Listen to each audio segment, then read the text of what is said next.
بسم اللہ الرحمن الرحیم۔ السلام علیکم۔ پروگرام الکلام میں خوش آمدید۔ میں ہوں آپ کا میزبان محمد شعیب رضا۔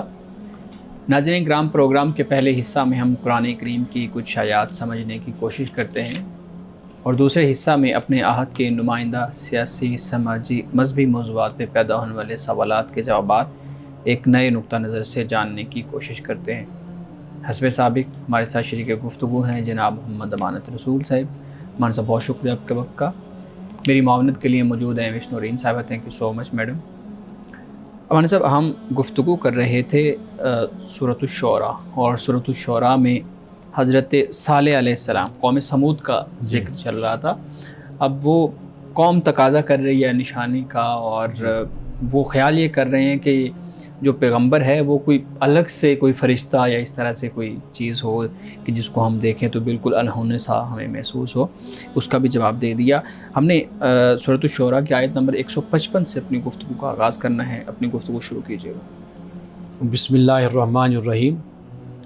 اب یہاں پہ حضرت صالح علیہ السلام نے یہ فرمایا، حاذی ناقۃ اللہ شرب ولکم شرب یوم معلوم، کہ یہ اونٹنی ہے اور اس کے لیے پانی پینے کی ایک باری، یعنی ایک دن اس کا ہے پانی پینے کا، اور ولکم، اور تمہارے لیے بھی پینے کا ایک دن معلوم ہے۔ یہی تقسیم کر دی، یہ تقسیم کر دیا۔ یہ در حقیقت ان کی آزمائش اور ان کا امتحان ہے۔ ٹھیک، جیسے میں نے پہلے بیان کیا تھا گزشتہ پروگرام میں کہ یہ تھا کہ اگر یہ اونٹنی سے باز آ گئے اس کو کچھ کہنے سے، تو مطلب یہ ہے کہ یہ کسی حد تک آمادہ ہیں ایمان لانے کے لیے، فرمانبرداری قبول کرنے کے لیے۔ تو یہ ایک آمادگی کا طریقہ ہے۔ تو اگر یہ اس تک نہیں رہیں گے تو واضح بات ہے کہ یہ پھر پیغمبر کے مقام و مرتبہ کا بھی خیال نہیں کریں گے۔ بالکل صحیح۔ تو یہ ایک آزمائش اور ایک امتحان، ٹیسٹ تھا ان کا۔ ہاں جی، ٹیسٹ۔ اور ایسے ہی قرآن مجید نے کئی مقامات پر اس چیز کو بیان کیا ہے۔ یعنی مثال کے طور پر دیکھیے کہ جیسے فرمایا کہ یہ جو یوم السبت والے ہیں، سبت والے اصحاب السبت کے بارے میں کہا کہ یہ انہوں نے حد تجاوز کیا، آگے بڑھ گئے، کہ جو مچھلی والا دن ہوتا تھا، یعنی ہفتے کا جو دن ہوتا تھا، اس دن مچھلیاں بھی اچھل کر باہر آتی تھیں۔ یہ اس بات کو بیان کیا۔ اسی طرح جب احرام کی حالت میں صحابہ ہیں تو اس وقت یعنی صحابہ خود بیان کرتے ہیں کہ شکار زیادہ ہمارے قریب آیا کرتے، ہمیں نظر آنا شروع ہو جاتا، ہاں قریب آتے تھے۔ تو مطلب یہ کہ ہم حالت احرام میں ان کا شکار نہیں کر سکتے تھے۔ یہ بھی ایک اللہ کی طرف سے آزمائش ہوتی ہے، ایک امتحان ہوتا ہے۔ تو یہاں پر یہی معاملہ کہ بھئی ان کی یہ صورت اور ان کے کردار کا پتہ چل جائے گا کہ یہ کس کردار کے مالک لوگ ہیں۔ اب اس کے بعد فرمایا وَلَا تَمَسُّوهَا بِسُوءٍ۔ حضرت صالح علیہ السلام نے فرمایا کہ تم نے اس کو برائی کے ساتھ نہیں ٹچ کرنا، نہیں چھونا، یعنی مطلب یہ کہ اس کو نقصان تم نے نہیں پہنچانا۔ فَيَأْخُذَكُمْ عَذَابُ يَوْمٍ عَظِيمٍ، ورنہ پھر کیا ہوگا، ایک بڑے دن کا عذاب تم کو پکڑ لے گا۔ یہ اب بالکل علی الاعلان اور واضح طور پر یہ اللہ تعالیٰ کی جو نشانی ہے، وہ اونٹنی، وہ اب ان کے پاس ہے، زمین پر موجود ہے۔ کہا کہ بھئی اس کو اگر کچھ ہو گیا تو پھر گویا کہ خدا کا عذاب تم پر آئے گا۔ یہ ایک بات فرمائی۔ فَعَقَرُوهَا، تو پھر کیا ہوا، ان ظالموں نے فَعَقَرُوهَا، تو اس کو مار ڈالا۔ فَأَصْبَحُوا نَادِمِينَ، اور پھر وہ پشیمان یعنی ہونے لگے، تو فوراً یعنی ان کو خیال آ گیا کہ ہم سے کیا ہوگا۔ اس پہ بات کرتے ہیں بعد میں۔ تو پشیمان وہ ہونے لگے۔ اب یہاں پر آپ یہ دیکھیے کہ انہوں نے اس بات کی پرواہ نہیں کی کہ ہمیں یہ کیا کہا گیا ہے حضرت صالح علیہ السلام نے، یعنی اتنے نڈر قسم کے لوگ تھے، جری قسم کے، کہ اس بات کی پرواہ نہیں کی۔ اور قرآن پاک نے ایک اور مقام پر یہ کہا کہ یہاں پر دیکھیے فَعَقَرُوهَا فرمایا کہ سب کی طرف یہ منسوب، حالانکہ مارنے والا ایک بندہ تھا، ایک شخص، ذِنْبَعَثَ أَشْقَاهَا، تو ایک ہی شخص کھڑا ہو کر اس نے یہ حرکت کی۔ تو جب باقی لوگ روکے نہ تو پھر گویا کہ ان کو اس جرم میں شمار کیا جاتا ہے، ان کو شامل کیا جاتا ہے۔ تو اس کے بعد فرمایا فَآخَذَهُمُ الْعَذَابُ، تو پھر ان کو عذاب نے آ لیا۔ إِنَّ فِي ذَلِكَ لَآيَةً، بے شک اس میں یقیناً نشانی ہے۔ وَمَا كَانَ أَكْثَرُ الْمُؤْمِنِينَ، اور ان میں سے اکثر ماننے والے نہیں تھے۔ وَإِنَّ رَبَّكَ لَهُوَ الْعَزِيزُ الرَّحِيمُ، اور بے شک تمہارا رب زبردست اور پھر رحمت فرمانے والا ہے۔ تو یہاں پر حضرت صالح علیہ السلام کا یعنی قوم سمود کا جو ذکر ہے یہاں پر ختم ہو جاتا ہے۔ صحیح، لیکن ایسا ہے کہ یہ پڑھنے سے یوں محسوس ہوتا ہے جیسے بس چند ایک الفاظ کی گفتگو ہوئی اور پورا واقعہ اونٹنی آئی اور اس کے بعد اس کو مار دیا اور یہ چیز ہوئی۔ تو یہ چیز ہم بار بار یہ ڈسکس کر رہے ہیں کہ یہ پورا لمبا واقعہ ہے، پوری تاریخ ان کی بیان کی جا رہی ہے۔ یہ بتائیے گا کہ کہا یہ جاتا ہے روایات میں، ہم نے سنا بھی ہے پڑھا بھی ہے کہ اونٹنی سارے کا سارا پانی پی جاتی تھی، یعنی وہ ایک دن جب اس کا ہے تو وہ سب بالکل کنواں خالی ہو جانا، اور پھر جو لوگ تھے وہ دیکھتے تھے یار یہ سارا پانی تو اس نے پی لیا، اب ہمارے لیے کیا بچے گا؟ تو اس لیے پھر وہ ان کے ذہن میں یہ خدشہ پیدا ہوا کہ اب ہم کیا کریں گے، خشک سالی آ جائے گی تو اب کیا کیا جائے۔ یہ ٹھیک ہے روایت؟ قرآن مجید بالکل اس پہ خاموش ہے، قرآن نے کوئی ایسی بات نہیں کہی، اور کہیں احادیث میں بھی ہمیں مستند میں یہ ایسی بات نہیں ملتی۔ یہ روایات ہیں، کہانیاں ہیں کہ لوگ اس کو بیان کرتے رہتے ہیں، لیکن یہ بھی یاد رکھیے کہ اونٹنی بھی وہیں پر ہی موجود تھی، یعنی بعد جو روایات بیان کی جاتی ہے کہ یہ کہیں سے نکلی تھی، پہاڑ پھٹا اور اس میں سے، وہ بھی نہیں ہے کہ ایک اونٹنی ہے جیسے اونٹنی ہوتی ہے پیغمبروں کی سواری ہے جیسے، یا کوئی اور جس کو بھی نشانی خدا بنانا چاہے تو اس کو اللہ تعالیٰ نشانی بنا دیتا ہے۔ مقصود تو اس قوم کی آزمائش اور اس کا امتحان ہے، اس کو پرکھنا اصل مقصود ہے۔ یہ بات سب سے زیادہ اہم ہے۔ اب آپ خود دیکھیے نا کہ انسان کی جو سوچ ہوتی ہے، اس کے نفسیات، وہ کس طرح قصے اور کہانیوں کو بڑی توجہ سے سنتا ہے، مائل ہوتی ہے، اور اس کی طرف اس کی طبیعت مائل ہوتی ہے، اور وہ اس میں تجسس ہوتا ہے، اور وہ چاہتا ہے کہ مزید اس پر مجھے بے شک کوئی سچ نہ بتائے، جھوٹی بتا دے، کوئی گھڑ کے سنا دے، افسانوی چیز ہو، اس سے اس کا اطمینان ہوتا ہے۔ اب قرآن مجید ان باتوں کو کوئی نہیں بیان کر رہا، سمپل اونٹنی کی بات قرآن نے کہی ہے، اور وہ اونٹنی ان کے لیے اللہ تعالیٰ نے ایک آزمائش اور ایک امتحان بنا دیا۔ لیکن سوال یہ بھی تو ہوتا ہے اس پر کہ عام لوگوں کو کیسے پتہ چلے کہ واقعی یہ اللہ ہی کی طرف سے حکم ہے اس اونٹنی کے بارے میں؟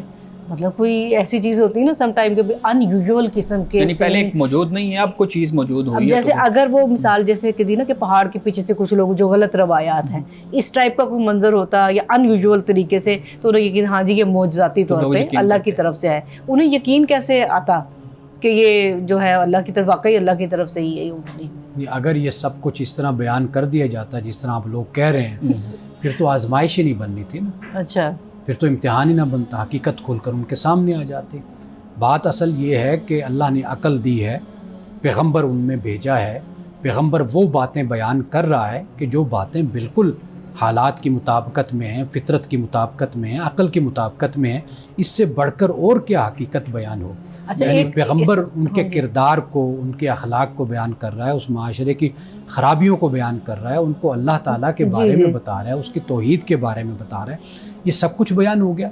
اب انکار کرنے والے لوگ ہیں، اب ان کا اپنا ایک ایٹیچیوڈ، ایک اپنا رجحان، ایک اپنا انداز ہوتا ہے سرکشی کا، تعصب کا، اس کے بنیاد پر وہ نہیں مانتے، وہ دیکھتے ہیں کہ یہ پیغمبر جو کچھ بیان کر رہا ہے، بلکہ ایک مقام پر تو ہم نے یہ بھی پڑھا کہ پیغمبر کے بارے میں کہا کہ بھئی ہم تو تمہیں سمجھتے تھے کہ تم ہمارے معاشرے کے سمجھدار بندے ہو، ہاں بالکل، یہ کیا باتیں تم کر رہے ہو۔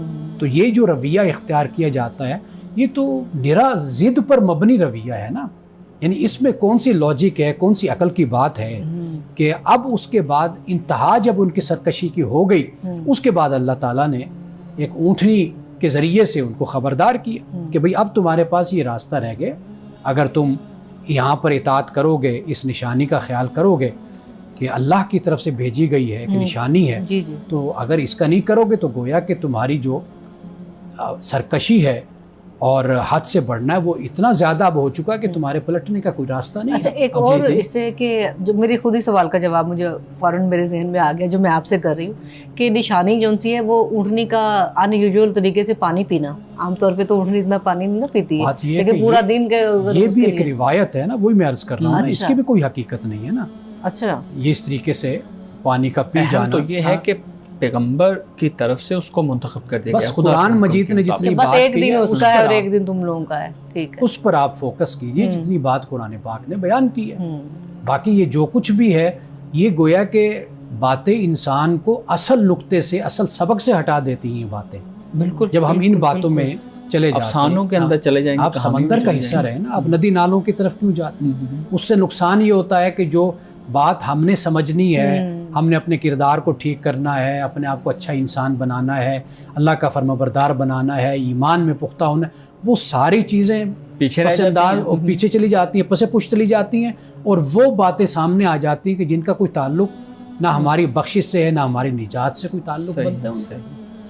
ناظرین کرام، یہاں وقت ہوا چاہتا ہے ایک بریک کا، ہمارے ساتھ رہیے گا.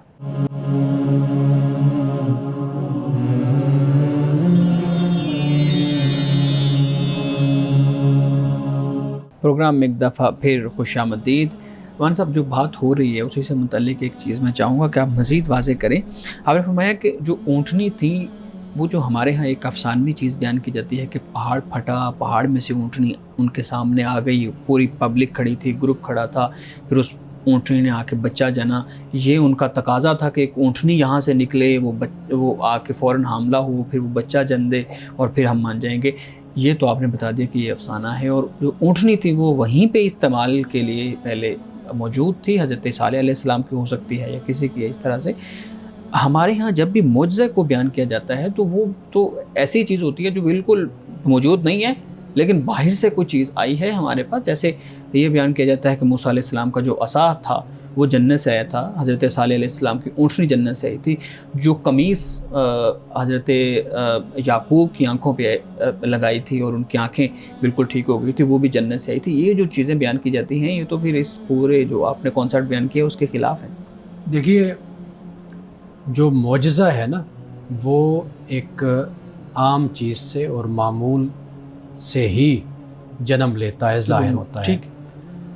حضرت موسیٰ علیہ السلام کا جو عصا ہے، لاٹھی ہے، اس کے بارے میں ہم نے کسی پروگرام میں یہ بیان کیا تھا. میں نے عرض کیا تھا کہ اس کا کوئی بھی ایسی روایت ہمارے پاس سکا نہیں ہے. قرآن مجید تو بالکل خاموش ہے، بلکہ قرآن مجید تو یہ بیان کرتا ہے کہ اللہ سبحانہ و تعالیٰ نے پوچھا کہ موسیٰ یہ کیا ہے؟ ان کا یہ میری چھڑی ہے، لاٹھی یا عصا ہے، اس سے کیا کرتے ہو؟ اس سے میں خود ہی بتانا شروع کر. بلکہ اللہ نے نہیں پوچھا، بس یہ کہا کہ یہ کیا ہے؟ ان کا میرا عصا ہے، میں اس سے پتے اتارتا ہوں، درخت سے جھاڑتا ہوں، اور میں اس سے ٹیک لگاتا ہوں. اتوقع یہ کہ الفاظ آتے ہیں کہ بھی میں اس سے سہارا لیتا ہوں، یہ بیان کیا.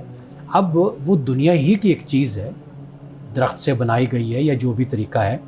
اب اس سے معجزہ اللہ تعالیٰ نے ظاہر کر دیا. معجزے کے لیے کوئی ضروری نہیں ہے کہ وہ چیز جو ان سی ہے وہ کوئی جنت سے آئے یا اس کے لیے کوئی اور طریقہ اختیار کیا جائے یا اوپر سے آئے تو تب ہی وہ نہیں، بلکہ اسی سے ہی اللہ تعالیٰ اپنا معجزہ اسی میں ظاہر کر دیتا ہے، اپنی اپنی قدرت اسی سے ظاہر کر دیتا ہے. جیسے حضرت موسیٰ علیہ السلام کا ید بیضا ہاتھ ہے، بالکل ٹھیک ہے نا، اب وہ روشن ہو جاتا ہے. اب یہ ہاتھ کوئی جنت سے آئے؟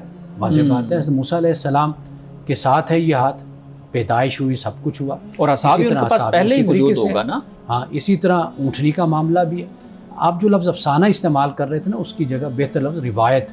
ہمارے مفسرین نے بھی اس کو اپنے تفاسیر میں اس کو بیان کیا ہے. لیکن میں یہ عرض کر رہا ہوں کہ قرآن مجید نے جو بات بیان کی ہے وہ اونٹنی کو بذات خود ایک نشانی کے طور پر پیش کر دیا. نشانی کس چیز کی؟ ان کے لیے آزمائش اور ان کے لیے امتحان یہ بن گئی. اگر اس طریقے سے مبہوت کرنا ہو، اس طریقے سے لوگوں کو جھکا دینا ہو یا حیران کر دینا ہو، پھر تو بات نہیں بنتی نا. بات تو یہی ہے کہ ایک عام سی چیز ہے، ایک اونٹنی ہے، اسی کو اللہ نے نشانی بنا کر پیش کر دیا کہ اب اس کو اگر تم احترام دو گے، اس کا خیال رکھو گے تو گویا کہ تم اللہ تعالیٰ کے عذاب سے بچ جاؤ گے، ورنہ پھر اس کا نشانہ بنو گے. صحیح. جی آپ کوئی سوال کرنا؟ ہاں جی، میں یہ ہماری جو آیات پہ اختتام ہوا تھا ابھی کچھ دیر پہلے 159 آئی تھنک تھی جی، اس میں جو آخری 2 ورڈ تھے عزیز اور رحیم. عزیز اور رحیم. ہاں جی. اب عزیز جو ہے وہ زبردست اور رحیم رحمت والا. اب یہ زبردست رحم کے ساتھ جڑے گا یا کہ ویسے ایک غلبے کی صورت میں اس کو ہم سمجھیں گے کہ غالب ہے، اور ساتھ یہ بھی فرما دیا کہ رحیم بھی ہے ساتھ ہی ساتھ؟ دیکھیے، اس کے لیے ایک لفظ شاید ہم نے کسی پروگرام میں مختصر اس پہ بات کی تھی. اس کو علم بلاغت میں حسن تزییل کہتے ہیں. تزییل. اس کا مطلب یہ ہوتا ہے کہ آپ ایک جیسی عبارت کو لاتے، اس سے ایک حسن کلام بھی ہوتا ہے، معنویت بھی پیدا ہوتی ہے، اور اس میں ایک جسے کہتے ہیں خلاصہ بھی ہوتا ہے، ایک اہم پیغام مستقل وہ بھی بیان ہو جاتا ہے. یعنی اب یہ جو الفاظ ہیں وَإِنَّ رَبَّكَ لَهُوَ الْعَزِيزُ الرَّحِيمُ، یہ پہلے بھی 2 دفعہ یا غالباً 3 دفعہ آ چکے ہیں. جی. یہ ایک تو حسن تسجیل علم بلاغت کے حوالے سے اس کی اصطلاح ہو گئی. جی. عزیز الرحیم دونوں آ گئے. دیکھیے صرف غالب ہوتے ہیں نا لوگ، یعنی غالب سے جو تصور پیدا ہوتا ہے کہ یہ جو غالب ہے ممکن ہے کہ یہ اپنے مغلوب کے ساتھ ظلم کرے، زیادتی کرے، بے حسی کا مظاہرہ کرے، ناجائز اپنی طاقت کو ٹھیک ہے. استعمال کرے. اس کے ساتھ ہی غالب کے ساتھ ہی رحیم کا لفظ اس لیے آ گیا کہ اللہ سبحانہ و تعالیٰ غالب ہے لیکن رحم کرنے والا ہے، اپنی مخلوق پر رحمت سے پیش آنے والا ہے. تو اس لیے آپ قرآن مجید میں اگر دیکھیں تو 2 اللہ اپنی صفتوں کو اکٹھے بیان کرتا ہے. اب یہاں پر ایک اور بات ہے کہ العزیز الرحیم، اس میں کوئی واو نہیں ہے کہ غالب اور رحم کرنے، یعنی غالب رحم کرنے والا، اکٹھے دونوں کو بیان کیا گیا. یعنی اس سے یہ معلوم ہوتا ہے کہ اللہ تعالیٰ ایک ہی وقت میں دونوں صفات اللہ کی ذات میں یہ جمع ہے، غالب ہے تو رحم کرنے والا بھی. اب یہ بندوں ہر پر ایک ہے پہ وسیع ہے کہ بندوں پہ ڈیپینڈ کرتا ہے کہ بھئی اب یہ کیا عمل کریں کہ اس پر رحم ہوگا یا اس پہ اللہ کا غلبہ. دونوں اکٹھے ہیں. اللہ تعالیٰ بندے کے اعمال جو بھی ہیں، مثال کے طور پر ظالم کو خدا سزا دیتا ہے تو یہ غالب بھی ہے، رحم کرنے والا بھی ہے. ظالم کو سزا دینا مظلوم کے لیے رحمت بن جاتا ہے. بالکل یہی بات ہے. ظالم کو سزا دینے سے یہ بھی ہو سکتا ہے کہ دنیا میں اس کا ظلم دھو دیا جائے، اس کے گناہ ختم ہو جائیں. اس لحاظ سے وہ اللہ کے لیے، اللہ کی طرف سے اس کے لیے رحمت پھر بن جاتی ہے. یہ بڑی اہم چیزیں ہیں. ان آیات کو تو جب مجھے یاد ہے جب ہم پڑھتے ہوتے تو ان آیات کو ایسے ہی گزار دیا جاتا تھا، بتا دیا جاتا تھا کہ غالب ہے، رحم والا ہے، بس صحیح ہے. لیکن یہ جو آپ کچھ دن پہلے بھی جیسے آپ نے بیان کیا تھا کہ یہ کیسے 2 الفاظ کو ملا کے ایک پورا کانسیپٹ بیان کیا جاتا ہے اللہ رب العزت کے صفات کے حوالے سے. مولانا صاحب میں چاہوں گا کہ ہم آگے کچھ آیات مزید پڑھ لیں تاکہ ہم اپنی گفتگو کسی ایک پوائنٹ تک لے جائیں. اب حضرت لوط علیہ السلام کا ذکر ہو رہا ہے. اچھا، صالح علیہ السلام کا ذکر ختم ہو گیا. صالح علیہ السلام کا ذکر ختم ہوا اور بہت مختصر تعارف اور سبق جو چاہیے وہ بیان ہو گیا. واقعات کو حضرت صالح علیہ السلام کے کسی اور مقام پر قرآن مجید نے، جیسے سورۃ الاعراف میں بھی ہم نے پڑھا تھا. اب یہاں پر فرمایا کذبت قوم لوط المرسلین، کہ قوم لوط نے جھٹلایا رسولوں کو. اذ قال لهم اخوهم لوط الا تتقون، جب ان کے بھائی لوط نے انہیں کہا کہ کیا تم تقوی نہیں اختیار کرتے. انی لکم رسول امین، کہ بے شک میں تمہارے لیے رسول امین ہوں. فاتقوا اللہ واطیعون، تو اللہ کا تقوی اختیار کرو اور میری فرما برداری کرو. وما اسألکم علیہ من اجر ان اجری الا علی رب العالمین، کہ میں تم سے اس دعوت پر، تبلیغ پر، جو میں تمہیں اللہ کا دین بتاتا ہوں، اس پر میں تم سے کسی اجر کا سوال نہیں کرتا، میرا اجر صرف اور صرف رب العالمین پر ہے. اب یہ تقریباً آیت نمبر 160 سے لے کر 164 تک یہ 4 آیتیں بنتی ہیں. یہ 4 آیتیں مسلسل پیچھے بھی ہم نے جو ذکر آ رہے ہیں اور حضرت صالح علیہ السلام کے، اور یہ ہم نے سارا ابراہیم علیہ السلام کے پہلے بھی ہم نے یہ سارا پڑھا ہے. تو یہ 4 آیتیں تو اکٹھی اسی طریقے سے ہی صحیح. مولانا صاحب یہ جب سے سورۃ الشعراء شروع ہوئی ہے، یہ بالکل پڑھنے کا ایک الگ سے ہی انداز ہے کہ ہم ان ساری آیات کو روزانہ کی بنیاد پہ پڑھتے ہیں، لیکن اصل میں جو سبق ہے کہ اللہ تعالیٰ بار بار کیوں ان چیزوں کو بیان کر رہا ہے. تکرار ہے نا، پیچھے بھی یہ 4 آیات بیان ہو گئی، اب بھی 4 آیات بیان ہو گئی، اب بھی 4 آیات بیان ہو گئی. لیکن آپ یہ دیکھیے نا کہ اس میں کتنی تازگی ہے. بالکل ہر لیول پہ ایک نیا مزہ ہے اس میں. یعنی کہ آپ یہ نہیں ہے کہ آپ کہیں جی یہاں پر تکرار آ گئی ہے، لیکن وہ تکرار ایسی ہے کہ اس میں اتنی ایک انفرادیت ہے اور ایک جداگانہ انداز نظر آتا ہے کہ انسان ایک دفعہ کانپ جاتا ہے اور خبردار ہو جاتا ہے کہ یہاں پر پھر اللہ سبحانہ و تعالیٰ ہمیں پھر آگاہ کر رہا ہے کہ بھئی یہ دیکھو، یہ پیغمبر آیا تو پیغمبر نے اس بات کی تعلیم دی. ہر پیغمبر نے یہی بات بیان فرمائی. ابھی یہاں پیغمبر کی جو بات ہوئی ہے، جو الفاظ پہلے بھی پڑھے کہ میں تم سے کوئی، میرا اجر جو ہے اللہ کے پاس ہے اس کام کا، یہ کہنے کی نوبت شاید اسی لیے آئی کہ وہ کوئی لوگ یہی کہتے ہوں گے کہ شاید اپنے مفاد کے لیے ہمیں جو ان سے اس طرح کی تبلیغ کر رہے ہیں. جو آئینہ ہوتا ہے نا، اس میں اپنا ہی چہرہ انسان کو نظر آتا ہے. دوسروں کے بارے میں انسان اکثر طور پر وہی کچھ سوچتا ہے یا اس کو وہی کچھ نظر آتا ہے جو کچھ وہ خود ہوتا ہے. تو ان کا خیال چونکہ یہ دنیا کے مارے ہوئے لوگ تھے, ان کو دین سے کوئی تعلق نہیں تھا, اقتدار, سیاست, کرسی, دولت, مال, یہ ان کا سب کچھ مطمع نظر منزل ان کی یہی تھی.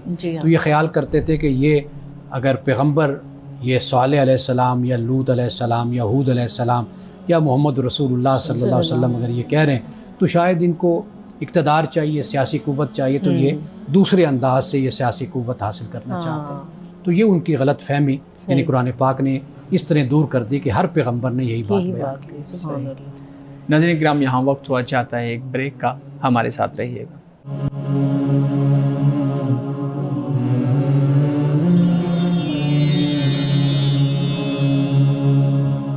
پروگرام میں ایک دفعہ پھر خوش آمدید. ہمارے ساتھ بہت شکریہ. آیات کا پس منظر آپ نے بہت اچھے طریقے سے بیان کیا. میں چاہتا ہوں کہ ہم کچھ سوالات, متفرق سوالات کی طرف بھی آئیں. ایک سوال بہت اہم ہے. ہمارے معاشرے میں ہم دیکھتے ہیں کہ یہ والی صورتحال روٹین میں نظر بھی آتی ہے, پھر جب قدم اٹھا لیتے ہیں تو اس کے بعد وہ پریشان ہو جاتے ہیں. اب ہم کیا کریں؟ جیسے کچھ دن پہلے ہم نے لے پالک بچوں کے حوالے سے بھی بات کی تھی. اب لے پالک کہ اس میں والد کی جگہ پہ جو اصل اوریجنل والد نہیں ہے, جس کے نطفہ سے پیدائش ہوئی ہے, اس کی جگہ دوسرے جس نے پرورش کی اس کا نام لکھ دیا, تو پھر وراثت کے مسائل اور یہ چیزیں آ گئیں. ایک اور چیز بھی ہے اسی حوالے سے, وراثت کے حوالے سے, لوگ اپنے بچوں کو آگ کر دیتے ہیں. بچے نے کوئی زبردستی اس طرح کو کام کر لیا ہے, کوئی عمل کر لیا ہے, اپنی مرضی سے شادی کر لی ہے یا کوئی اور کام کر لیا ہے, ہو سکتا ہے والدین کو پریشان کیا ہو, کوئی نقصان پہنچایا ہو, تو والدین اس کو آگ کر دیتے ہیں. اور اخبار میں بھی بعض دفعہ ہم دیکھتے ہیں کہ بچوں کو آگ کر دیا ہے. آپ بتائیے گا کہ شریعت اس آگ کے لفظ کو کیسے بیان کرتی ہے, اور یہ لفظ شریعت میں ہے بھی یا ہماری سماجی اصطلاح کی طرف سے یہ لفظ آیا, اور کیا اصحاب رسول صلی اللہ علیہ وآلہ وسلم کے ادوار سے ہمیں کچھ طرح کی مثال ملتی ہے؟ دیکھیے, سب سے پہلے تو قرآن ہمارے لیے حجت ہے. بے شک. قرآن مجید نے جب وراثت کو بیان کر دیا اور جو وارث ہیں ان کے حصوں کو بیان کر دیا, تو اب کوئی بھی ان کو آگ نہیں کر سکتا.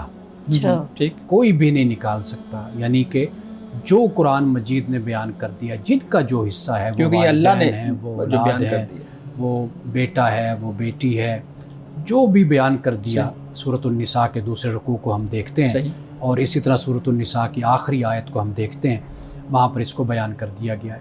تو لہٰذا والدین اپنی زندگی میں ایک دفعہ نہیں 10,000 مرتبہ آگ کر دیں, لیکن جب وہ دنیا سے چلے جاتے ہیں, جو ان کی وراثت ہوتی ہے, وہ وراثت بالکل شریعت کے مطابق تقسیم کی جائے. اچھا. وہ بیٹا بے شک وہ نافرمان تھا, وہ جو کچھ بھی تھا, لیکن جو وہ بیٹا ہے تو لہٰذا شریعت کے مطابق اس کو اس کا حصہ دیا جائے گا. بلکہ یہ والدین کے لیے میں خاص طور پہ نصیحت کر رہا ہوں, ان سے یہ گزارش کر رہا ہوں کہ کچھ بھی ہو, جتنا بھی دل آپ کا دکھا ہوا ہے, کچھ بھی, آپ کبھی بھی اپنی اولاد کو آگ نہ کیجئے, کیونکہ وہ تو آگ کبھی نہیں ہوگی. مرنے کے بعد تو اولاد ہی ملے گا, ان کو حصہ نہیں. اولاد ہر صورت میں اس کو حصہ ملے گا. شریعت نے کہہ دیا, خدا نے کہہ دیا. آپ گناہ گار ہوں گے کہ آپ ایک خلاف ورزی اور نافرمانی کر رہے ہیں, کہ جب اللہ تعالیٰ نے حصے مقرر کر دیے تو آپ کو کیا حق پہنچتا ہے کہ آپ اس کو آگ کریں. یہ ٹرم آئی کہاں سے, تصور کیسے پیدا ہوا ہے آگ؟ واضح بات ہے کہ اولاد کی نافرمانی یا ان کی بدتمیزی, بے ادبی, گستاخی انسان کا دل تو دکھاتی ہے, اور جہاں پر انسان کا اختیار ہوتا ہے وہاں پر پھر وہ اپنے اختیار کو استعمال تو کرتا ہے. تو لہٰذا یہاں پر پھر یہی صورت سامنے آ جاتی ہے کہ بھئی ایسا بچہ کہ جو بد زبان ہے, بد کلام ہے, اس کو پھر سزا دینے کا ایک طریقہ والدین کے پاس یہی ہوتا ہے کہ اس کو ہم اپنی دولت سے, اپنے مال سے ہم اس کو آگ کر دیں. ممکن ہے کہ کسی قانون میں اور کسی وقت میں یہ چیز ہو, جیسے عرب کے معاشرے میں, کہ چونکہ وہاں پر آپ کو عرب کے معاشرے میں دیکھیں گے نا اسلام سے پہلے, وہاں پر آپ کو وہ اتار چڑھاؤ نظر آتا ہے, اسے ہم کیا کہتے ہیں, غیر متوازن رویہ وہاں پر نظر آتا ہے. یعنی مثال کے طور پر آپ دیکھیے کہ جس سے دوستی ہے وہ اس کو وراثت میں شامل کر لیا, جس کا جو دل کی ہے, جو جس پہ دل خوش ہوا, دل, وہ اس کو وراثت میں. یہ قرآن پاک نے سورۃ النساء میں اس بات کو 5ویں پارے میں بیان کیا ہے, لیکن کہا اللہ نے کہ بھئی اب یہ سب کچھ طے ہو گیا ہے, اب متعین ہو گیا ہر چیز. اب یہ نہیں ہو سکتا کہ بھئی جو تمہارا دوست ہے, بھائی بن گیا, تو اسی کے ساتھ ہی سب کچھ اس کو دے دیا یا مرنے کے بعد اس کو مل گیا، تو اب ایسا نہیں ہے۔ تو لہٰذا ممکن ہے کہ اس وقت عرب کے معاشرے میں ایسی صورت ہو کہ جس کی بنیاد پر پھر اسلام نے اس کو واضح کر دیا کہ بھئی جس کا جو حصہ ہے وہ اس کو ملے گا ہی ملے گا۔ اچھا چلے، اس سے ایک چھوٹی سی بات نکلتی کہ اگر کوئی اولاد مجبور کرے ماں باپ کو اس کی زندگی میں کہ اب جیسے ایک ہی گھر میں رہ رہے، اتنی سخت مطلب اب دیکھیں مہنگائی ہے، سب اکٹھے ایک جگہ رہ رہے ہیں نا، اگر ایک بیچ میں سے اٹھ کے کہتا نہیں جی مکان بیچو مجھے میرا حصہ چاہیے، تو اس صورت میں ماں باپ بیچارے بڑھاپے کی سٹیج پہ اور وہ چاہتا ہے میں علیحدہ کوئی سیٹ اپ بناؤں، تو کیا ماں باپ پر لازم ہے پھر بیچیں اور وہ رلتے رہیں، وہ جہاں مرضی دھکے کھائیں یا کرایوں پہ؟ اولاد کو جو حق ملتا ہے نا وہ والدین کے مرنے کے بعد ملتا ہے، یعنی وراثت بنتی مرنے کے بعد۔ مرنے کے بعد ٹھیک ہے۔ زندگی میں جو جس نے وہ کمایا ہے نا، مثلا باپ کماتا ہے، وہ اپنی جوانی لگا کر ایک مکان بناتا ہے، وہ اس کا مالک ہے۔ صحیح۔ اولاد جوان ہے، شادی شدہ ہے، غیر شادی شدہ ہے، اس اولاد کا کوئی حق نہیں ہے اس مکان پر۔ اگر باپ کہے کہ آپ یہ میرا مکان ہے، یہ چھوڑ دیجئے، یہاں سے چلے جائیے، اولاد کو چاہیے کہ 1 سیکنڈ سے پہلے وہاں سے نکل جائے۔ ٹھیک ہے۔ وہ اس کی ملکیت ہے، اس پہ اولاد کسی طرح کا بھی حق نہیں جتا سکتی۔ ہاں اگر والد دنیا سے چلا جاتا ہے پھر شریعت کے مطابق اس کی تقسیم ہوگی۔ اس لیے یہ جو بچے تنگ کرتے رہتے ہیں ماں باپ کو، کہتے رہتے ہیں، یہ محبت شفقت اپنی جگہ پر ماں باپ کی ہوتی ہے، یا اولاد بھی لاڈ میں یا زیادہ بگڑنے کی وجہ سے ماں باپ سے یہ تقاضے کرتی ہے۔ اگر شرعی طور پر دیکھا جائے، اخلاقی طور پر، قانونی طور پہ دیکھا جائے تو ہرگز اولاد کا حق زندگی میں نہیں بنتا۔ ان کی مرضی ہے کہ وہ جو دیں خوشی سے دیں، لیکن یہ ہے کہ ان کی زندگی میں تقاضا کوئی نہیں ہے اولاد کا۔ صحیح۔ ایک اور چیز اسی سے متعلق میں پوچھتا ہوں، اس کے بعد کچھ سوالات بہت اہم ہیں میڈم کے پاس، ان کو بھی لیتے ہیں۔ یہ بتائیے گا کہ آپ کی کیا رائے ہے کہ والدین کو اپنی زندگی میں وراثت تقسیم کر دینی چاہیے انہی حصوں کے مطابق جو شریعت نے بیان کر دیے ہیں، اور وہ متعین کر جائیں کہ اچھا اس بیٹے کے نام اتنی ہوگی، اس بچی کے نام اتنی ہوگی، اس بہن کے نام، مطلب وہ ساری چیزیں تقسیم کر جائیں، یا والدین اسی چیز کا انتظار کریں کہ بچے خود ہی ان چیزوں کو کرتے رہیں گے؟ اور ہم نے دیکھا ہے کہ جب بچوں کے اوپر یہ بات آتی ہے تو لڑائیاں، جھگڑے، کیسز، عدالتیں، یہ ساری چیزیں چلتی رہتی ہیں۔ یہ غلط ہوتا ہے۔ اولاد یعنی مرنے کے بعد جو شریعت نے جو طریقہ بتا دیا اس کے مطابق ہی تقسیم ہونی ہے۔ صحیح۔ جہاں تک والدین کی بات ہے، اگر وہ زندگی میں یہ سب کچھ وصیت نامہ لکھوا کر چلے جاتے ہیں اور وہ جو تقسیم کرواتے ہیں وہ بھی شریعت کے مطابق ہونی ہے۔ ہاں بالکل، وہ اس کو وہ کروا کر بعد میں کھولا جائے، کیا جائے اس کے مطابق، صرف وہ سہولت کے لیے کر رہے ہیں۔ یعنی مثال کے طور پر مکانات ہیں، کاروبار ہے، زمینیں ہیں، وہ ان کی پوری جو ایک شرعی طور پہ تقسیم بنتی ہے، نہیں جو اس کی قیمت بنتی ہے، اچھا وہ اس کے حساب سے کر کے اس کو ٹھیک ہے یہ چلے جائیں۔ لیکن حصہ وہی دیں گے کہ جو شریعت کے مطابق بیٹیوں کا بنے گا، جو بیٹوں کا بنے گا وہ شریعت کے مطابق اس پر عمل ہوگا ان کی وفات کے بعد۔ ٹھیک ہے، یہ طریقہ ٹھیک ہے۔ ہاں زندگی میں اگر وہ تقسیم کرنا چاہتے ہیں، دینا چاہتے ہیں، تو وہ ہدیہ ہوگا، وہ تحفہ ہوگا۔ یعنی مثال کے طور پر وہ اپنے وہ بہنوں اپنے بیٹوں اور بیٹیوں کے درمیان اگر برابر تقسیم کرنا چاہتے ہیں تو زندگی میں کر جائیں، وہ تحفہ ہو جائے گا، وہ گفٹ ہو جائے گا ماں کی طرف سے، باپ کی طرف سے بچوں کے لیے۔ لیکن اگر وہ یہ چاہتے ہیں کہ ہمارے مرنے کے بعد اس کو تقسیم کیا جائے بطور وراثت کے یہ بٹے، تو پھر اس کے مطابق وہی طریقہ ہوگا جو قرآن نے بیان کر دیا۔ یعنی اگر وہ اپنی زندگی میں یہ چاہتے ہیں، فار ایگزامپل میں مثال دے دیتا ہوں، کسی کے شخص کے پاس 2 مکان ہیں یا 3 مکان ہیں، وہ کہتا ہے جی یہ میری 2 بیٹیاں ہیں، میں ایک ان کو دے دیتا ہوں، اور یہ بیٹا اس کو ضرورت نہیں ہے تو میرے خیال میں اس کا اپنا کاروبار ہے، یہ کرتا رہے گا، تو میں یہ دونوں بیٹیوں کو دے جاتا ہوں، تو یہ ٹھیک وہ کر سکتا ہے۔ کسی کے ساتھ زیادتی نہیں ہونی چاہیے، یعنی جیسے اب آپ نے کہا کہ بیٹا اس قابل ہے کہ وہ اپنا کاروبار، تجارت ماشاءاللہ کما رہا ہے، تو اپنے اسی بیٹے کے ساتھ مشورہ بھی کرے کہ بیٹا میں یہ کرنا چاہتا ہوں، تو بے شک وہ بیٹیوں کو دے دے۔ اگر وہ نہیں بھی پوچھتا پھر بھی وہ اپنے ان بیٹیوں کو دے سکتا ہے، اپنی زندگی میں ہبا کر دے گا، وہ کر سکتا ہے، اس بنیاد پہ ہدیہ یا ہبا یا تحفہ آپ کہہ لیجئے، وہ کر سکتا ہے۔ صحیح۔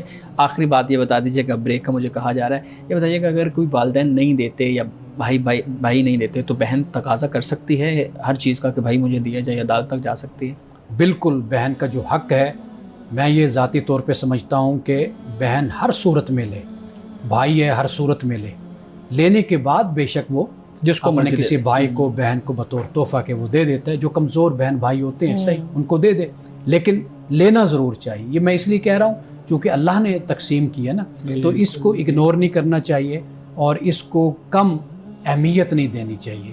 جو اللہ آپ کو دے رہا ہے وراثت میں، اللہ نے مقرر کر دیا، وہ خوشی خوشی آپ ضرور لے لے، پھر بعد میں بے شک آپ اس کو کر. صحیح. ناظرین کے نام گفتگو بھی جاری ہے، یہاں وقت ہوا چاہتا ہے ایک بریک کا، ہمارے ساتھ رہیے گا.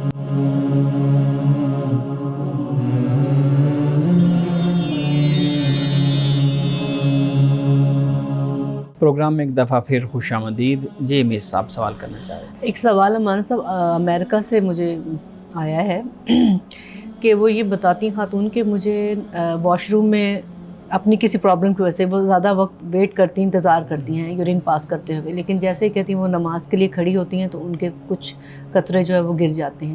اب ایسی صورت میں ان کی نماز جو ہے اس کی کیا حیثیت رہ جاتی ہے؟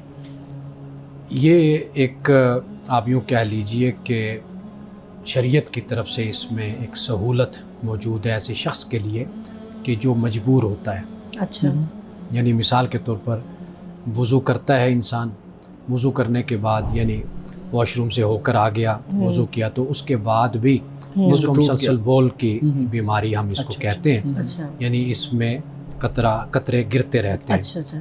اب اس کا جو حکم ہے وہ یہ ہے کہ آپ اگر اس بیماری میں مبتلا ہیں تو آپ کو یہ عذر ہے کہ آپ ایک وضو جب کر لیں اس وضو کے ساتھ آپ فرض نماز پڑھ لیتے ہیں. اچھا. پڑھنے کے بعد اگلی نماز تک جو وقت ہوگا اس میں آپ جو بھی نفلی عبادت کرنا چاہتے ہیں وہ آپ کر سکتے ہیں. قرآن کی تلاوت کریں، آپ نماز پڑھیں، آپ نفل پڑھیں، جو بھی آپ کرنا چاہتے ہیں. یعنی ایک نماز کے لیے جو آپ نے وضو کیا وہ کافی ہے. کافی ہے. اگلی نماز فرض جو نماز آئے گی اس فرض نماز کے لیے پھر آپ وضو کر لیں گے الگ سے وضو. اور وہ جو کپڑوں پہ اگر مطلب ہیں وہ کپڑے تبدیل کرنے پڑیں گے انہیں؟ کپڑوں کو آپ اس طرح کر لیتے ہیں نا کہ آپ دھو لیتے ہیں نا. اچھا. اس خاص جگہ کو دھو لیا گیا جہاں پہ شک ہوتا ہے انسان کو، ٹھیک ہے. تو اس کو دھو لیتا ہے انسان. تو اس کے بعد پھر یہ ہے کہ نماز اب فرض پڑھ لی، فرض نماز اگلی نماز تک پھر جو بھی نفلی عبادات ہیں وہ انسان کرتا رہتا ہے. صحیح. پھر اگلی نماز کے لیے پھر انسان فرض نماز کے لیے وضو کر لے. ٹھیک ہے. اور اب ایک سوال اتفاق کی بات ہے، ایک سوال امریکہ سے تھا، ایک اگلا جو ہے وہ کینیڈا سے ہے. وہ پوچھتی ہیں سورۃ المطففین کا انہوں نے ریفرنس دیا کہ جس طرح اس میں ناپ تول کی کمی کا ذکر ہے اور وعید ہے لوگوں کے لیے جو کم تولتے ہیں. وہ کہہ رہی ہیں کہ جیسے وہ خود ایک بیبی سٹنگ کرتی ہیں، یعنی بچوں کو ٹیک کیئر کرتی ہیں، کیئر ٹیکر ہیں چھوٹے بچوں کی. اس حوالے سے اپنا بھی ریفرنس دے رہی ہیں اور کچھ اور بھی لوگوں کا کہ جیسے اگر میں بچوں کی ٹیک کیئر کرتی ہوں، ان کو کھانا کھلانا، وقت پہ سلانا، باہر گھمانے کے لیے لے کے جانا، اگر میں اس پورے سیکوینس میں کسی قسم کی کوئی تھوڑی سی آگے پیچھے کوئی کمی بیشی کر دیتی ہوں، یعنی جو بھی تسلسل ہے ان کے کاموں کا سٹیپس 1 2 3 کر کے کہ ایک سٹیپ مس کر دیتی ہوں یا کچھ اس طرح نہیں کرتی ہوں اپنا. اور دوسرا وہ یہ پوچھ رہی ہیں کہ جیسے جو لوگ نماز کی بریک لیتے ہیں، کسی جگہ آفس میں جاب کر رہے ہیں اور نماز کی بریک لیتے ہیں، اب اس نماز تو پڑھی جاتی ہے لیکن اسی بریک کو وہ خود پرولونگ کر دیتے ہیں، تھوڑا ریسٹ بھی کر لیتے ہیں. نہیں ہاں مطلب یہ کہ بے ایمانی کرتے ہیں. مینز یہ کہ نماز کی بریک ہے، نماز پڑھ لی، اس کے باوجود آپ بریک پہ ہی رہتے ہیں اسٹل پڑھنے کے باوجود. ایک یہ بات. یا پھر وہ لوگ کہ جو اپنی ڈیوٹی کو ایمانداری سے نہیں کرتے ہیں، ڈس آنیسٹی دکھاتے ہیں، انہیں پتہ ہوتا ہے کہ بھی یہ اب جیسے تھوڑی سی میری بات لمبی ہوگی، گورنمنٹ کی جو لوگ ملازم میں نے ان میں اکثر دیکھا کہ اتنی لاپرواہی کرتے ہیں یہ لوگ کہ ہماری تو نوکری پکی ہے کہ لائٹ جل رہی ہے، اے سی چل رہے ہیں یا کوئی اپنے کام میں اس لیے ڈھلکس دکھا دیتے کہ ہمیں کسی نے کیا پوچھنا ہے، کوئی کون دیکھ رہا ہے. تو یا پھر کسی فرم کے بھی جو لوگ ہیں مطلب یہ سارا ہاں تو یہ کیا یہ بھی صورت کے حوالے سے وہ کہہ رہے ہیں کہ اسی چیز میں ان کے لیے بھی ہلاکت کا یہاں پہ قرآن مجید نے جو بیان کیا ہے نا جی ویل للمطففین، جی یہ جو وائل لفظ ہے نا ہلاکت، جی یہاں سے یہ معلوم ہوتا ہے کہ بعض لوگوں کا رویہ ایسا ہوتا ہے کہ وہ جب دوسروں کو تول کر دیتے ہیں تو اس میں کٹوتی کرتے ہیں، جی کم تولتے ہیں، نقصان کرتے ہیں. وَإِذَا قَالُوهُمْ أَوْ وَزَنُوهُمْ يُخْسِرُونَ، ناپ کر دیں، تول کر دیں تو نقصان دوسرے کو کم دیں گے. وَإِذَا اكْتَالُوا عَلَى النَّاسِ يَسْتَوْفُونَ، جب لوگوں سے لیتے ہیں تو پھر وہ پورا لیتے ہیں. تو ایسے لوگوں کے لیے فرمایا کہ ہلاکت ہے. تو ان آیات کو اگر پڑھیں نا تو یہ ایک رویہ ہے ایک قوم کا جسے مجرمانہ ذہنیت آپ کہہ لیجئے کہ یہ لوگ ایسا کرتے ہیں. کسی سے کوئی کمی بیشی کبھی ہو جاتی ہے وہ ایک علیحدہ بات ہے، اس کو اپنی عادت بنا لینا اور ایک اپنا رویہ بنا لینا، ایک معمول بنا لینا، اس کی اجازت ہرگز نہیں ہے۔ جب آپ کسی کے ساتھ جو طے کرتے ہیں کہ میں اتنے گھنٹے دوں گا، کام کروں گا، تو اس کو چاہیے کہ پھر اس کے ساتھ انصاف کریں، عدل کریں۔ یہ بات۔ دوسری بات جو سرکاری حوالے سے آپ نے کہی ہے، دیکھیے یہ معاہدے میں چیز ہوتی ہے کہ آپ کو ظہر کا ٹائم ڈیوٹی میں آتا ہے تو آپ کو ٹائم دیا جائے گا، عصر کا وقت نماز کا آتا ہے تو اس میں دیا جائے گا، یا کھانے کے لیکن یا کھانے میں یا کھانے میں شامل کر دیا جاتا ہے نماز اور ظہر کی نماز کو۔ لیکن اب یہ اس شخص پر ڈیپینڈ کرتا ہے کہ وہ کتنا انصاف کرتا ہے۔ کچھ لوگ ہیں کہ وہ اسی بہانے سے بلکہ چھٹی لے کر گھر چلے گئے نماز کے بہانے، جی ہم نے یہاں تک ڈیوٹی دے دی، چلو اس کے بعد اب باقی کتنے گھنٹے رہ گئے، 2-4 گھنٹے خیر ہے، نکل جاؤ۔ تو یہ ناانصافی ہے، یہ کرپشن ہے، یہ بدعنوانی ہے، یہ نہیں کرنا چاہیے۔ باقی کبھی انسان تکلیف میں ہوتا ہے، کبھی مسئلے میں ہوتا ہے، تو اگر کر لے بتا کر، اور اس میں کوئی حرج نہیں ہے۔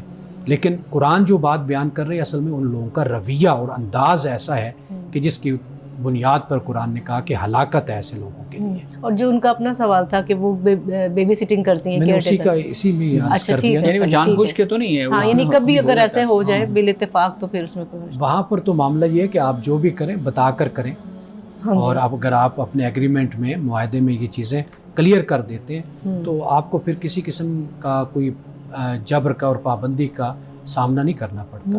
اچھا ایک سوال یہ بھی ہے کہ جیسے لاؤڈ سپیکرز وغیرہ پہ اچھی خاصی آواز باہر آ جاتی ہے، تو مسجد کے ساتھ جو ملحق گھر ہوتے ہیں تو ان میں گھروں میں بھی آوازیں جا رہی ہوتی ہیں نا، جیسے جب امامت ہوتی ہے۔ تو سوال پوچھنے والے سائل نے یہ پوچھا ہے کہ وہ تو ایک سوال ان کا تھا وہ کہ میری دکان ہے، تو کیا میں دکان میں ہی نماز پڑھ سکتا ہوں بغیر مسجد پہ گئے؟ مجھے آوازیں آ رہی ہوتی ہیں تو میں ان کے امامت کی آواز آ رہی ہے، امامت ہو رہی ہے، تو میں اپنی دکان بالکل قریب ہے دکان میں ہی نماز پڑھ سکتا ہوں۔ ہاں جی، دیکھیے جب کوئی مجبوری نہیں ہے نا، مسجد کا اپنا تقدس ہے، اپنا مقام ہے، بالکل بالکل، اور فقہائے کرام نے تو اتصال کو بھی بیان کیا، یعنی کہ آپ کے درمیان میں کوئی سڑک، کوئی راستہ اس طریقے کا نہ ہو، حائل نہ ہو۔ اگر اس طرح ہے کہ بالکل ہی مسجد میں آپ کا دروازہ کھلتا ہے گھر کا، یا بالکل مسجد کے قریب ہے، وہ ایک دوسری صورت بن جاتی ہے۔ تو اس لیے مسجد کا اپنا مقام و مرتبہ ہے، تو مسجد میں آ کر نماز پڑھنی چاہیے، اور مردوں پر تو خاص طور پر اس کی تاکید بھی ہے کہ وہ مسجد میں آ کر نماز کو پڑھیں، اور اس کی فضیلت بھی بہت زیادہ ہے۔ خواتین کو چھوٹ دی گئی ہے اس لیے کہ ان کا گھر ہوتا ہے، کام کاج ہوتے ہیں، معاملات ہوتے ہیں، تو اگر ان کو بھی فرصت ہو تو اس کی بھی بڑی فضیلت ہے کہ ان کے لیے بھی مسجد ہے، مسجد میں نماز وہ ادا کریں۔ مولانا صاحب حدیث مبارکہ بیان کیجیے گا۔ حضرت عمر بن خطاب رضی اللہ تعالیٰ عنہ سے روایت ہے کہ رسول اللہ صلی اللہ علیہ وسلم نے فرمایا کہ من سرتہ حسنتہ، کہ جس کو نیکی نے خوش کیا، اس کے اچھے کام نے خوش کیا، وساءت سیئتہ، اور برائی نے اس کو تکلیف دی، یعنی اس نے اگر کوئی برا کام کیا اس سے اس کا دل دکھی ہوا، وہ اداس ہو گیا، پریشان ہو گیا، اور اچھا کام کرنے کی وجہ سے وہ خوش ہو گیا، تو رسول اللہ نے فرمایا فہو مومن، تو یہ مومن ہے۔ یعنی اگر آپ کو مجھے اچھا کام خوش کر دے، نیکی سے ہم خوش ہو جائیں، اور برائی ہمیں اداس کر دے، ہم اس کی وجہ سے تکلیف میں آ جائیں، تو یقین کیجئے کہ یہ ایمان کی علامت ہے۔ ناظرین کرام، اس دعا کے ساتھ اپنے پروگرام کو اختتام کریں گے۔ اللہ رب العزت حسن کلام اور تاثیر کلام عطا فرمائے، ہماری زبان کے گروں کو کھول دے، اور سننے والوں تک خیر کا پیغام پہنچے۔ اجازت دیجیے، خدا حافظ۔